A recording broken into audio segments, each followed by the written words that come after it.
नमस्कार, मैं हूँ रितेश कुमार पांडे और आप देख रहे हैं एनिमसेंस। नज़र डालिए इन अखबार की कुछ सुर्खियों पे। दुनिया जहां मानव का मिशन मंगल, अंतरिक्ष में कॉलोनियां बसाने की तैयारी। NASA demonstrate Perseverance rover's landing on Mars with a video. अगली सुर्खी है how ISRO modified a lunar orbiter into Mars orbiter Mangalyaan, India's moon man recalls.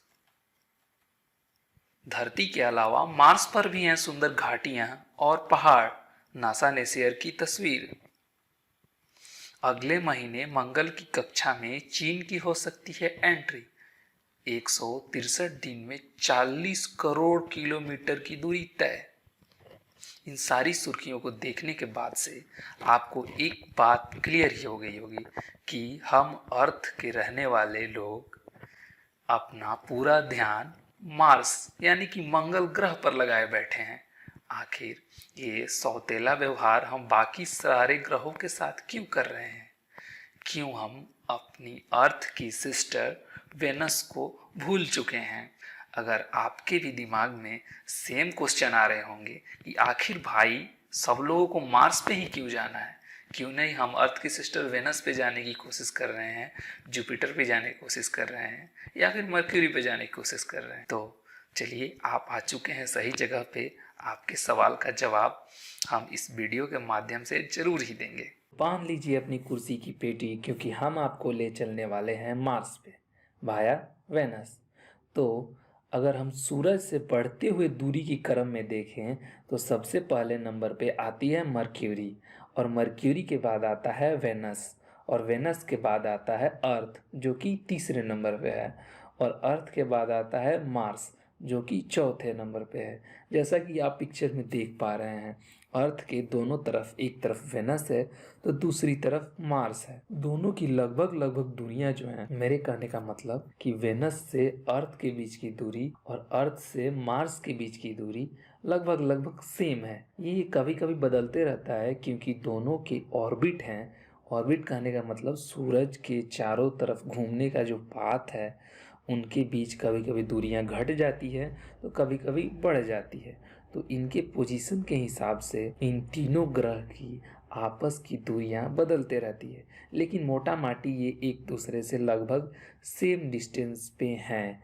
लेकिन हम इंसान फिर भी मार्स पे ही जाना क्यों प्रेफर कर रहे हैं, और सबका ड्रीम मार्स में ही जाने का क्यों है? इसका कारण ये है कि वेनस का जो वातावरण है, क्लाइमेट जो है, हम इंसानों के लिए सूटेबल नहीं है।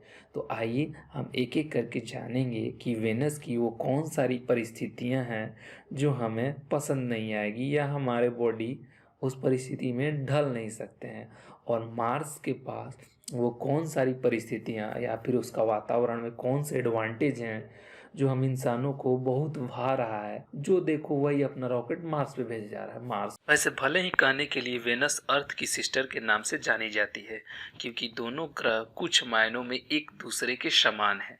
जैसे कि दोनों ग्रह के पास समान साइज और मास है, लेकिन बहुत सारे मायनों में ये ग्रह एक दूसरे से बहुत ही अलग है।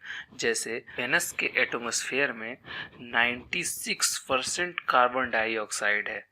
जैसा कि आपको पता है कि हम इंसान को जिंदा रहने के लिए ऑक्सीजन की ज़रूरत होती है, कार्बन डाइऑक्साइड की नहीं। और बात ये है कि वहाँ का जो एटमॉस्फेरिक प्रेशर है वो अर्थ के एटमॉस्फेरिक प्रेशर से 92 टाइम्स ज़्यादा है। मतलब कि इतना दबाव रहेगा, अगर हम वेनस के सरफेस पे पहुँच जाएं तो वहाँ पे वातावरण का इतना दबाव रहेगा कि हम हवा का दबाव वहाँ पे नहीं झेल सकते हैं। और वहाँ के अगर हम एवरेज टेम्परेचर की बात करें तो वो है 464 डिग्री सेंटीग्रेड, जो कि बहुत ही ज़्यादा है। मैं ये नहीं कह रहा कि ये मैक्स और मीन की बातें मैंने की ही नहीं, मैंने कहा एवरेज टेम्परेचर। मतलब इससे ज़्यादा भी जा सकता है और इससे बहुत कम भी जा सकता है। तो 464 डिग्री सेंटीग्रेड का टेम्परेचर ना तो हमारे इंसानों के लिए बेहतर है और ना ही हमारी इंसानी कोई भी मशीनरीज रोबोट्स के लिए बेहतर है। तो ये इस टेम्परेचर के वजह से वेनस का एक्सप्लोरेशन करना, यानी कि अगर आप चाहें तो रोबोट भेज के वहाँ पे उसके सरफेस का जानकारी इकट्ठा करें, तो आपको उस तरह से रोबोट डिजाइन करना पड़ेगा जो कि 464 डिग्री सेंटीग्रेड के तापमान पे काम कर सके। और बातें हैं वहाँ पे एटमॉस्फेरिक टर्बुलेंस। एटमॉस्फेरिक टर्बुलेंस कहने का मतलब कि वहाँ पे हर समय आंधी तूफान चलते ही रहते हैं। मतलब कभी कभी तो ऐसा ऑब्जर्वेशन से पाया गया है कि वहाँ पे 200 किलोमीटर पर आवर की रफ्तार से आंधी तूफान आते ही रहते हैं। अच्छा चलिए, एक और बात, हमारे यहाँ बादल किस चीज़ के होते हैं? बादल है पानी बरसाने वाले हमारे धरती पे, लेकिन अगर आप वेनस के बादल की बात कीजिएगा तो वो बना है सल्फ्यूरिक एसिड से। अगर बरस जाए तो जल के भस्म हो जाइएगा। अब हम बात करेंगे हमारे सोलर सिस्टम के उस ग्रह के बारे में जो हमसे बहुत मायनों में मिलता जुलता है, लेकिन हमसे थोड़ा सा छोटा है। कितना छोटा है आइए समझ लेते हैं कि अगर आप अर्थ को आधा करेंगे तो उसमें हमारा एक मार्स बन जाएगा, और अगर आप मार्स को आधा करते हैं तो उसमें हमारा एक मून बन जाएगा। तो चलिए इस छोटे गोले का कंपैरिजन हम अपने अर्थ के साथ करते हैं, तब जाके आपको पूरी तरह से क्लियर हो जाएगा कि आखिर हम धरतीवासी मार्स को इतना क्यों पसंद करते हैं। तो चलिए सबसे पहले हम बात करते हैं ग्रेविटी के बारे में। तो जो मार्स का जो ग्रेविटी है वो अर्थ के ग्रेविटी का 38% है। मेरे कहने का मतलब ये है कि अगर आपका वजन धरती पे 100 kg है और आप बाई चांस चले जाते हैं मार्स पे, तो आपका वजन वहां पे हो जाएगा 38 kg, इतना कम। दूसरी एग्जांपल से समझिए कि अगर आप अर्थ पे वर्टिकल जंप यानी कि हाई जंप करने की कैपेसिटी आपकी 50 सेंटीमीटर है, तो मार्स पे आपकी वर्टिकल हाई जंप करने की कैपेसिटी क्या होगी? तो जी हाँ, वहाँ पे आपका वर्टिकल जंप करने की कैपेसिटी 85 सेंटीमीटर हो जाएगा। अब हम बात करेंगे मार्स की मिट्टी के बारे में। तो जी हाँ, मार्स की मिट्टी में पाए जाते हैं एलिमेंट्स, वो हैं सोडियम, पोटेशियम, मैग्नीशियम और क्लोरीन, जो कि बहुत ही कॉमन है, वो अर्थ सरफेस पे भी पाए जाते हैं। इस पॉइंट ऑफ व्यू से अर्थ और मार्स एक दूसरे से मिलते जुलते हैं। एक और बात कि मार्स के सरफेस पे है ना वाटर भी है। मैं कहा वाटर है, लेकिन वो आइस के फॉर्म में है। कहा वो भी कहाँ पे है? तो वो है उसके ध्रुवीय क्षेत्र में, यानी कि पोलर्स रीजन है, उसमें सारे जो पानी है वो बर्फ के तौर पे जमे हुए हैं। और कितना पानी बर्फ के तौर पे जमा हुआ है? इतना पानी कि अगर वो सारे बर्फ पिघल जाए तो पूरे मार्स पे 8 मीटर थिकनेस का पानी का एक लेयर जम जाए। तो चलिए आगे बढ़ते हैं। आप लोगों ने सुना होगा कि मंगल ग्रह को लाल ग्रह के भी नाम से जाना जाता है। उसे लाल ग्रह क्यों कहते हैं?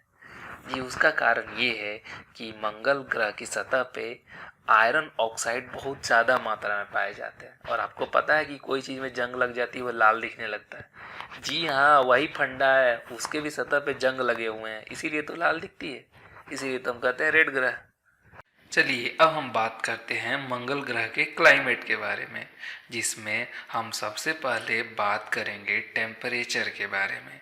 तो जी मंगल ग्रह का टेम्परेचर मैक्सिमम 35 डिग्री सेंटीग्रेड तक जा सकता है और मिनिमम -143 डिग्री सेंटीग्रेड तक नीचे गिर सकता है। और हमारे मार्स पे एक साल 687 दिनों का होता है, क्योंकि वो सन से बहुत दूर है और उसका ऑर्बिट अर्थ के ऑर्बिट के मुकाबले बहुत बड़ा है। जैसा कि आप देख सकते हैं कि ये सूरज की परिक्रमा करने में मार्स जो है ज़्यादा टाइम लगा रहा है। मतलब कि जितना टाइम में मार्स सूरज की एक चक्कर लगा रहा है, उतने टाइम में अर्थ सूरज की 2 चक्कर लगा ले रही है। इसीलिए मार्स का जो 1 ईयर होता है वो अर्थ के 1 ईयर के 2 गुने के बराबर होता है। जैसा कि आपको पता है कि हमारी धरती जो अपने धुरी से झुकी हुई है, कितनी झुकी हुई है? वो है 22.5 डिग्री। तो क्या मार्स भी झुका हुआ है? जी हाँ, मार्स भी झुका हुआ है। मार्स कितना झुका हुआ है? वो है 25.19 डिग्री से वो भी झुका हुआ है। मेरे कहने का मतलब कि इस झुकाव से आखिर लेना देना क्या है। लेना देना है, अगर कोई भी ग्रह जितना झुका रहता है उस झुकाव से उस ग्रह का क्लाइमेट या फिर वेदर डिसाइड होता है कि उस पे समर होगा उसमें कितना टेम्परेचर जाएगा, विंटर होगा कितना टेम्परेचर जाएगा, विंड की वेलोसिटी क्या होगी, बहुत सारी चीजें। तो दोनों का अगर हम कंपेयर करके देखें तो दोनों का झुकाव लगभग सेम है।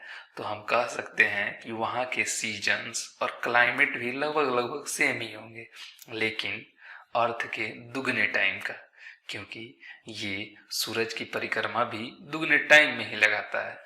तो अगर कहें कि हमारे अर्थ पे अगर गर्मी का दिन 3 महीने का है, तो अगर मंगल पे गर्मी का दिन होगा तो वो 6 महीने तक चलेगा। एक और बात जान लीजिए कि हमारे यहाँ दिन की लंबाई कितनी होती है, मतलब कितने घंटे का दिन होता है, तो आप बोलेंगे 24 घंटा, लेकिन टेक्निकल टर्म में हमारे दिन की लंबाई 23 घंटे और 56 मिनट होती है।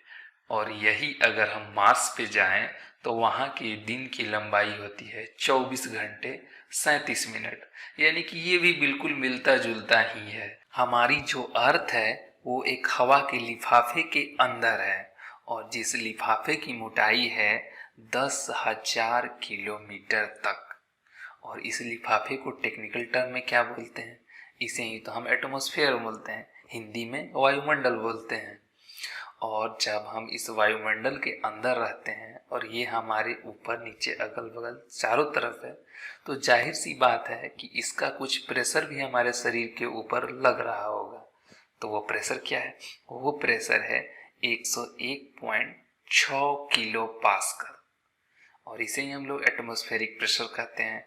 तो हमारी जो बॉडी है वो इस प्रेशर में ही रहने के काबिल बन चुकी है, यानी कि हम इसके आदी हो चुके हैं।